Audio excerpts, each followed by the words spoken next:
سلام فتوات تخاتلتي دينونا مايند سيت اند هيلينج سبيس انكو دحنا مساخم لما عنتي حدا عبي زعبا حيزلكم مزئ لخو كلنا دق سبات زسمعنا سمعيت كاب حداقا انكلاخللو حدا سمعيت اللو فتار زهابنانا ግን ድማ ንዕኡ ብተጻራሪ ብዝመስል ሰባት ኣብ ሓደጋ ኮይኖም እውን ፈጺሙ ፍርሒ ከይስምዖም ዝገብር ሕማም ኣሎና ብዛዕባ እዚ ሕማም ንሱ ከዋግዐኩም ደልየለኹ ምናልባት ክትፈልጡ ዶ ትኾኑ ከምዚ ዓይነት ሕማም ከም ዘሎ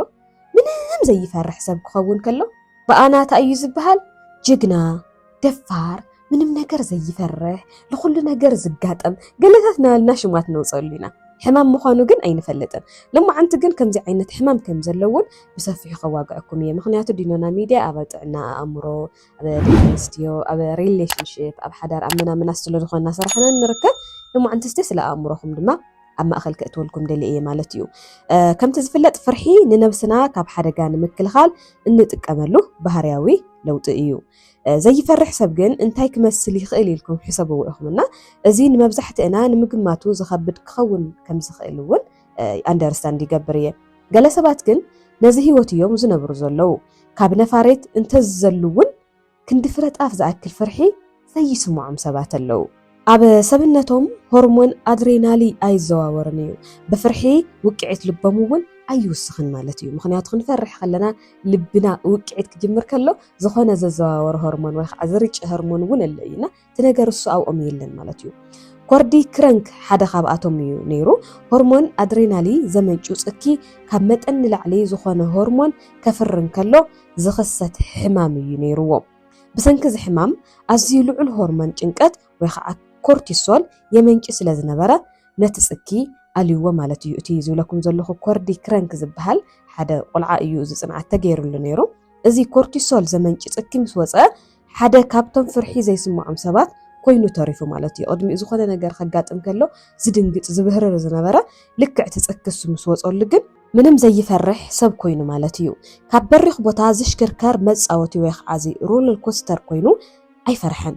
ካብ ነፋሪት ክዘልልን ከለውን ፍጹም ኣይፈርሐን انت عينة حمام يزيلنا خنحطت كلنا سبات كفر حين أصانو خونو زجبر حمام 4 ويز ويدما ليبويد بروتينوسيس زبحالالو كساب حجي 407 رأيهم بز حمام زي تتحيزوم يبل اتصنعات يونيفرسيتي يوتا زي حمام قبل علي زلوا حنتو الكسب بعساتة شعنت سمانياتاتون مصنعت غيرو نيريو بخلتا شح ناب جوجله مصنعتي جاستين فارتين ناب زبحال تصنبيرا نيرا زفرح فيلمتات تر انا ياون فطيم فرح زبحال عير آياتني بالإتيكي إلى سنة لبونا نسو نجنكاتن فرحن زوهاب سنة لبونا وحكمنا زملكات مصنعتات يقبري نيرو نتاقوال نبوزحاز زسنبدو أتمان كونا شراريت انتر أيواون كتفرحي خالتن بانصارو إزام زفرحو انسساتوون كتنكفوم ياتدل نيرا أبك أربار حقات كتنكفومن كتر يومن دليا خمز نبرت اتي نايسن البونا مهور بعلي يقلص اتحمام بدي ان اي زم حلال فيو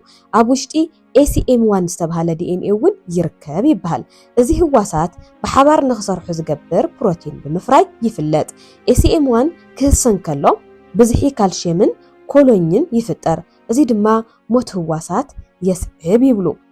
فرحي كفتر زقبر كفال حنقول لنا ايو اميقدالا استبهال كفل حنقول يو فرحي كفتر زقبر اتحمام نزي قودون كلو سبات فرح زبحال كسمعهم أي خيلن مالتيو إذا مرمر استجبر لا قال نستيتي ولا كوا فرح انت زي تسمعه كالقط سمعيتاتكن ألو واي بالجستين إميقدالا استفل عليه عينتات فرحي زل على اللو كفل إيو أبانا تسو استخايد مصنعتي أنا تسو تزستا إلكتريك نخسمعهم بمقبار اتدمسي مسمعو نزي تزستا مستدمس سلازت أساسروا اتدمس خسمعهم كلو يفرح إيوم تبهيلو إتا مصنعتي استجبر الله قال نستيت دما عبل على سبنتا بدأت زبصحو وعي نجرات من كأز أمسول تجبارات فتصم يتفتصمون زي دما سلت فرح زي كونس مخنياتاوي وسانة موسادة زملاختي نيرو حمام كسعب الله زخل نجر كقط من كله زفرح سب زر يوم ملكتات فتصم يترقن كالقط سبات فرح يخصم معهم كلون كتردهم أي تخيلن دستان حزنن كاب قط سبات كتنببو كوان تخالت فرحجن فتصيمو أيردان مع أبك 5 سايل بال بدن نجري منو تفلط نجري بالله بقليلو من السبات التقرب حياوي تسبب كوان تخونت فرحيك فترو زخلو تجبرات جن أيرداني بالجستين بلح نجر ويشقط زحازة سب كقاطما انكلون ኣይትፈርሕን ከምዚ ዓይነት ነገራት ብጣዕሚ የደንቕ እዩ ኣብ ህፃናት ኣብ ዓበይቲ ኣብ ዝተፈላለዩ ሰባት ንሪኦ ኢና ንሕና ዝመስለና ድፍረት እዩ ንሕና ዝመስለና ብባዓርሶም ዝተኣማመኑ እዩ ዝመስለና ግን ድማ ሕማም እዩ ማለት እዩ እዛ ፅንዓት ዝተገበረላ ጓል ኣንስተይቲ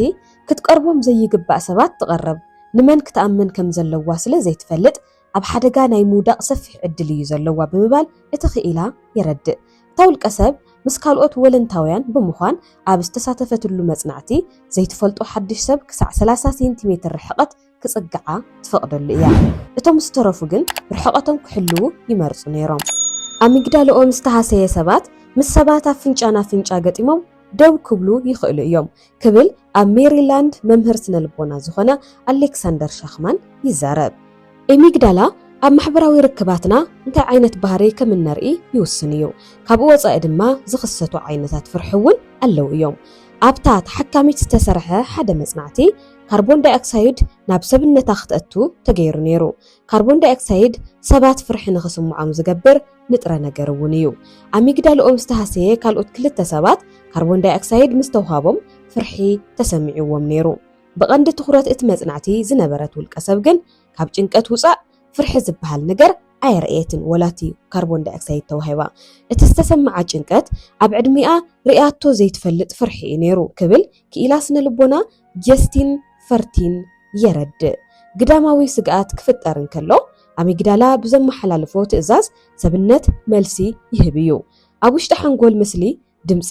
ጨናን ምትንኻፍን ዝግንዘብ ክፍሊ ነቲ መረዳእታ ብምግንዛብ ናብ ሰብነትና መልእኽቲ የመሓላልፍ ኤሚግዳላ ሰራቂ ማዕጾ ሰይሩ ናብ ገዛ ከኣት እንከሎ ወይ ተመን ክጽግዕና እንከሎ ወይ ድማ ዝኾነ ዘፍርሕ ነገር ክመጸና ከሎ ሰብነትና ንርእሱ ንኽከላኸል ትእዛዝ ይህብ እዩ ካብ ሓንጎል መልእኽቲ ክመሓላለፍ እንከሎውን ውቅዒት ልብና ወይ ድማ ህርመት ልብን ጸቕጢ ደምን ይውስኽ ክብል እቲ ክኢላ የረድእ ውሽጣዊ ስግኣት ዝበሃል ካርቦን ዳይኦክሳይድ ናብ ውሽጢ ሰብነትና ከኣት እንከሎ ዝስምዓካ ስምዒት እዩ ሰብነት ክዕፈን ምዃኑ ይግንዘብ ኣእምሮ መጠን ኦክሲጅን ዝዕቅነሉ መንገዲ ስለ ዘይብሉ ስርዓታት ተነፋፍሳ ንምቁፅጻር ይጽዕር ኣብዚ እዋን እዩ ስንባደ ዝፍጠር ኤሚግዳልኦም ዝተሃሰየ ሰባት ድማ ነዚ እዩ ፍርሒ ዘይስምዖም ገለ ተሓከምቲ ድማ ካብ ዓቕን ንላዕሊ ፍርሒ ይስምዖም ኤሚግዳላ ኩሉ ዓይነት ፍርሒ ኣይኮነን ዝፈጥር ንሰራቂ ተመን ወይ ሸረሪት ዝህቦ ምላሽ ዝተፈላለዩ እዩ ይብል እቲ መጽናዕቲ ወይ ድማ እቲ ዶክተር ሙሉእ ንሙሉእ ኤሚግዳልኦም ዝሰኣኑ ሰባት ካብቶም ኣይፈርሑን ጭካናት እዮም ዝበሃሉ ሰባት ኩነታቶም ሓደ ዓይነት ኣይኮነን መጥበውቲ እንስሳት ኣዕዋፍን ዓሳን ፍርሒ ይስምዖም እዩ ዓርሶም ንምክልኻልን ብሂወት ንምጽናሕን ድማ ክፈርሑ ይግባእ ይብል እዚ ካብ ቢቢሲ ዝረኸብክዎ ሓበሬታ እዩ ግን ድማ ብጣዕሚ ስለ ዝተመቸወንን ብዙሓት ክትመሃርሉ ኣለኩምን ብዝብል እየ ነባኽ መቕሪበዩና ሓደ ግዜ ካብ ተፈጥሮ ውፅእ ዝበለ ምልክታት ኣብ ደቂ ሰባት ክንርኢ ከለና ክነስተውዕል ከም ዘለና እየ ካብዚ ጽሑፍ ተረድእ በቃ ኣንሕና ሓዝስ ኩሉ ግዜ ሰሚዕና ንብል ሓቂ ልዕሊ ዓቕን ደፋራት ዝኾኑ ሰባት ኣለዉ ልዕሊ ዓቐን ለፈራሓት ዝኾኑ ሰባት ኣለዉ ልዕሊ ዓቐን ዘይግባእ ነገር ዝገብሩ ሰባት ኣለዉ ብኡ ልክዕ ድማ ስምዒቶም ዝደንዘዘ ሰባት ኣለዉ ስለዚ እዞም ፍልይ ዝበሉ ምልክታት ክንርኢ ከለና ብደንቢ ጌርና ኣስተውዒልና እንታይ እዩ ዝኾን ዘሎ ኢልና ክንምርምር ከም ዘለና እየ ካብ ጽሑፍ ተረዲእና ብፍላይ ወለዲ ኣብ እዚ ነገር እዚ ኣበርቲዕኹም ክትሰርሑ ወይ ድማ ከተስተውዕሉ ይግብአኩም ኢለ ይሓስብ ብዙሓት ህፃናት ኣለዉ ዘይጽበ ዘይግበር ወይ ድማ ካፍቲ ናይ ሰብ ባህሪ ውፅእ ዝበለ ነገር ዝገብሩና ሓደ ግዜ ምስ ዘይኮን ነገር እናተሓሓዝና ነቶም ህፃናት ንኽቕጽልሉ ንገብር ብዙሓት ኢና ልዕሊ ዓቐን ህፃን ኮይኑ ልዕሊ ዓቐን ኣብ ነገራት ትኹረት ክገብር ከሎና ልዕሊ ዓቐን ሪኣክሽን ክህብ ከሎ ወዴታ እዩ ዝኸውን ዘሎ ብጥዕንኡ ድዩ ገለ ዝብል ነገር ኣይንሓስቦን ሓደ ግዜ መለኮታዊ ነገራት ነምስሎም ነገራት ኣለዉ በቃ ካብ ኣምላኽ ክፍጠር ከሎ እዩ ንብሎም ኣለዉ ብዙሕ ነገራት ሒዝና ንኽቕጽል ዝገብረና ማሕበረሰባዊ ዝኾኑ ልምድታት ኣለውና እዮምና ደቅኹም ብፍላይ ሕዚ ህፃናት ኮይኖም ከዓ ዘይፈርሑ ተኾይኖም ዝኾነ ነገር ክገብሩ ከለዉ ከዓ ዝኾነ ነገር ክተርእይዎም ከለኹም ምንም ዓይነት ሪኣክሽን ዘየርእዩ ዓይነት ህፃናት ተኾይኖም ሕክምና ዝግበረሉ መንገዲ ክህሊ ስለ ዝኽእል ወይ ድማ ከመይ ገይሮም ባዕሎም ፕሮቴክት ክገብሩ ከም ዝኽእሉ ካብ ናይ ምሁራት ስነ ልቦና ካብቶም በዓል ሞያታት ዝኾነ ነገር ክመጽእ ስለ ዝኽእል ደቅኹም ብደንቢ ጌርኩም ክትከላኸሉ ክትርእይዎም ክተስተውዕልዎም ኣለኩም ኢለ ክዛረበኩም ይደሊ ንሎማዓንቲ ዝነበረና ዛዕባ ዝመስል ነይሩ ኣብ ቀጻሊ ብኻሊእ ዛዕባ ክሳብ ንራኸብ ሰላም ንዓኹም ይኹን